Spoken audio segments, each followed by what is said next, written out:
नमस्कार प्रेक्षक हो, सी न्यूज पुणे वृत्तदर्शन मध्ये आपले स्वागत। भारतीय जनता पक्षाचे राज्याचे वरिष्ठ नेते केशव उपाध्ये यांनी पत्रकार परिषद घेतली आणि त्यामध्ये भारतीय जनता पक्षाला लोकांनी मतं का द्यावीत, नेमका आमच्यामधला इतरांपेक्षा काय फरक आहे, हेही त्यांनी या पत्रकार परिषदेमध्ये सांगितलं। नागरिकांनी भारतीय जनता पक्षाला मतदान करावं असं सांगून ते म्हणाले, भ्रष्ट सरकार आता हे नको, याचा आपण निर्णायक मत दिलं पाहिजे। नाही, असं मुळामध्ये अमित शहा यांनी सांगितलं, जे काही या विषयात कायदेशीर कारवाई करायची असेल ती कायदेशीर कारवाई करायला पूर्णपणे मोकळीक आहे। कुठल्याही प्रकारचा अडथळा नाही, तुम्ही पूर्ण कायदेशीर कारवाई करा, काही आक्षेप नाही। झालं झालं झालं झालं पूर्ण झालं झालं झालं। भाजपने भूमिका जाहीर करावी असं म्हटले, जे 50% आरक्षणाची मर्यादा आहे ते आम्ही वाढवू असं भाजपने जाहीर करावं। मुळात माझं म्हणणं आहे ना, तुम्ही अगोदर हे जाहीर करा, कारण तुमच्या कृती आणि कथनेचं अंतर आहे की या सगळ्या विषयामध्ये तुम्ही जे बोलताय ते नेमकं उलटं वागता। मी तुम्हाला उदाहरण देऊन सांगितली, आणखीन 4 उदाहरण मी देतो तुम्हाला। त्यामुळे तुम्ही पहिल्यांदा जाहीर करा की एससी एसटी समाजाचं आरक्षण काढून अन्य धर्माचे आरक्षण वाटण्याचा प्रयत्न करणार नाही, हे काँग्रेसने जाहीर करावं।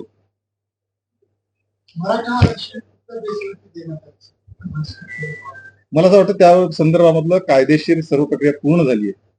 आज पुन्हा त्यावरती भाष्य करण्याची आवश्यकता नाही, ते कायदेशीर प्रक्रिया पूर्ण करून ते दिलं गेलं।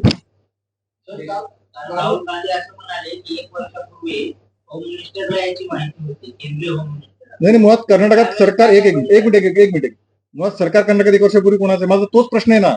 आणि पहिली इन्फॉर्मेशन राज्य सरकारकडे गेली, मी तुम्हाला सांगतो ना। आणि राज्य सरकार 1 वर्षभर त्या ह्याच्यावरती का दबून होतं? सरकार तुमचं आहे, पोलीस तुमचं, सगळ्या ह्याच्यात आहेत, का कारवाई केली गेली? हा तर आमचा प्रश्न आहे। तो प्रश्न कोणी विचारत नाही राहुल गांधींना पुढे।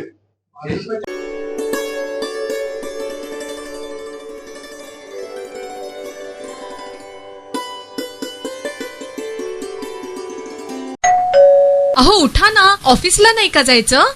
अगं मला आज फ्रेशच वाटत नाही, काही करायची इच्छाच नाही। अहो मग तुम्ही आजपासूनच न्यू युनायटेड फार्मसीचे गुड मॉर्निंग चूर्ण घेणं सुरू करा। अपचन, मलावरोध, बद्धकोष्ठ, आम्लपित्त आणि पोटाच्या तक्रारींवर खात्रीशीर आयुर्वेदिक उपाय गुड मॉर्निंग चूर्ण। 35 वर्षांपासून सगळ्यांच्या पसंतीचे गुड मॉर्निंग चूर्ण औषधांच्या प्रत्येक दुकानात मिळते।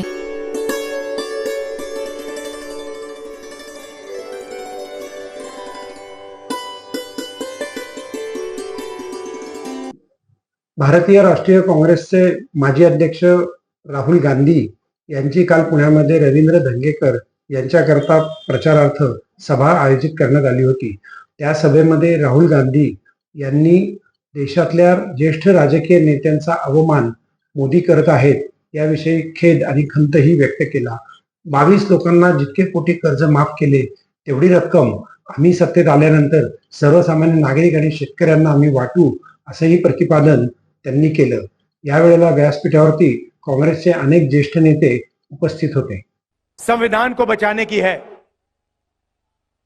एक तरफ Congress party, India alliance constitution को, संविधान को, लोकतंत्र को बचाने में लगी है। दूसरी तरफ नरेंद्र मोदी जी, आरएसएस इस किताब को खत्म करना चाहते हैं। जो ये अंबेडकर जी की देन है, जिसमें फूले जी की सोच है, महात्मा गांधी जी, जवाहरलाल नेहरू जी, जिन्होंने मिलकर हिंदुस्तान की जनता के साथ सालों लड़ाई कर ये इस देश को दिया, इसको नरेंद्र मोदी, बीजेपी बदलना चाहते हैं, खत्म करना चाहते हैं। इसी से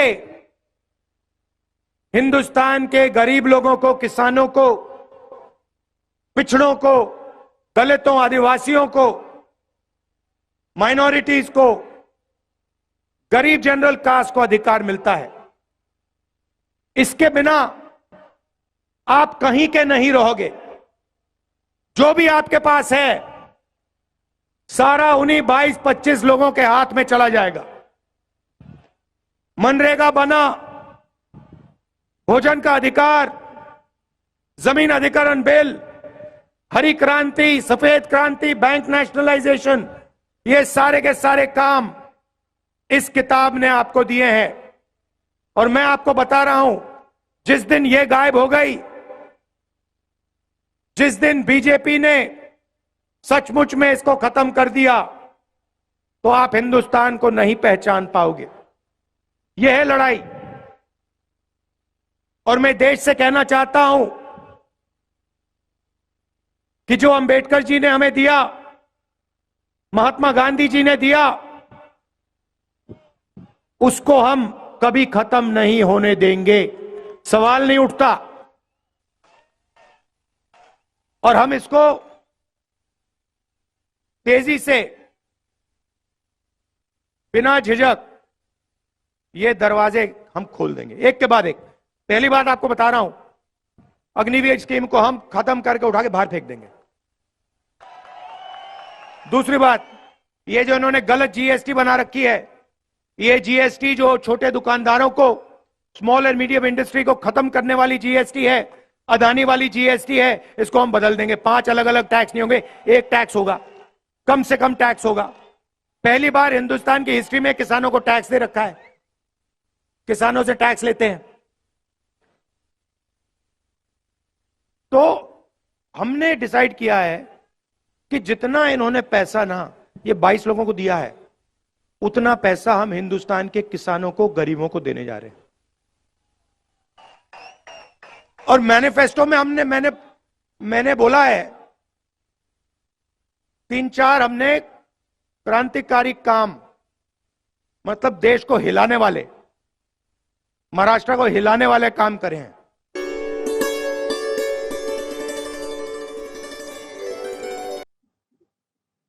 नमस्कार प्रेक्षक, येत्या 13 तारखेला आपल्याला लोकशाहीच्या उत्सवात मतकर्तव्य करावयाचे आहे। हे मतकर्तव्य करण्याकरिता आपल्याला 12 प्रकारचे ओळखपत्राचे पुरावे सरकारनं ग्राह्य धरलेत। त्यामध्ये बँकेचं पासबुक, पॅन कार्ड, आधार कार्ड, मनरेगात जर तुम्ही असाल तर मनरेगाचं कार्ड, यासारख्या अनेक गोष्टी त्या ठिकाणी वापरता येतील। याकरता पुण्याचे जिल्हाधिकारी डॉक्टर सुहास दिवसे यांनी दिलेली ही माहिती। ओव्हरऑल डिस्ट्रिक्टची तयारी अत्यंत योग्य पद्धतीने पूर्ण आहे। मॅनपॉवरचा इश्यू नाही, ट्रेनिंग खूप आमच्या चांगल्या झाल्यात। ज्यामध्ये जो होता पहिल्या वेळेला, पहिल्या ट्रेनिंगचा जो इश्यूज होते ते सगळे आम्ही सॉर्ट आउट केले आणि सगळ्या ठिकाणी अलॉंग विथ रिझल्ट्स आमच्याकडे भरपूर स्टाफ आहे, त्यामुळे काहीच त्याच्यामध्ये कुठली अडचण नाही आम्हाला। या वर्षी जे आम्ही 1/1/2024 पासून वेगवेगळ्या प्रकारे मतदार याद्यांचं आम्ही पुनर्निरीक्षण केलं, रिव्हिजन केलं। याच्यामध्ये 2024च्या याच्यामध्ये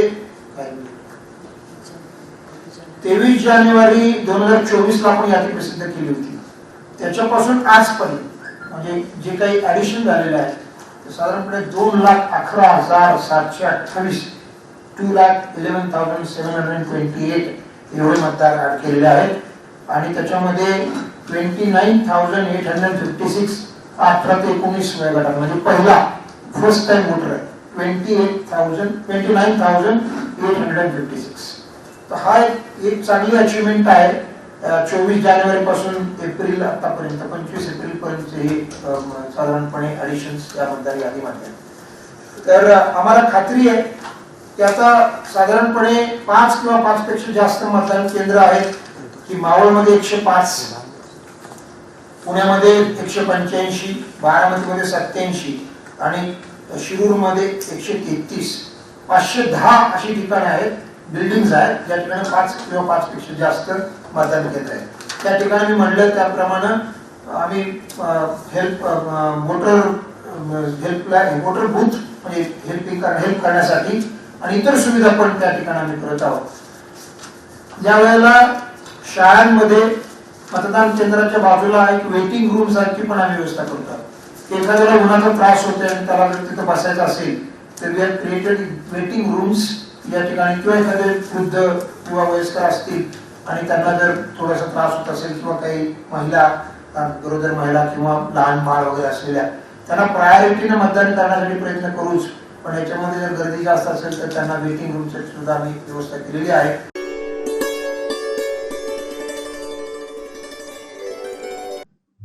राजकीय विश्लेषक प्रकाश पवार यांचा आज पत्रकार संघामध्ये चर्चा आयोजित करण्यात आली होती. त्यांनी भारतातल्या राजकारणाविषयी आणि महाराष्ट्रातल्या राजकारणाविषयी पत्रकारांच्या प्रश्नांना दिलखुलास उत्तरं दिली. त्यांनी महाराष्ट्रातल्या राजकारणामध्ये कोणता पक्षाकडे कल जास्ती आहे याचीही चर्चेमध्ये माहिती दिली. जाणून घेऊयात प्रकाश पवार.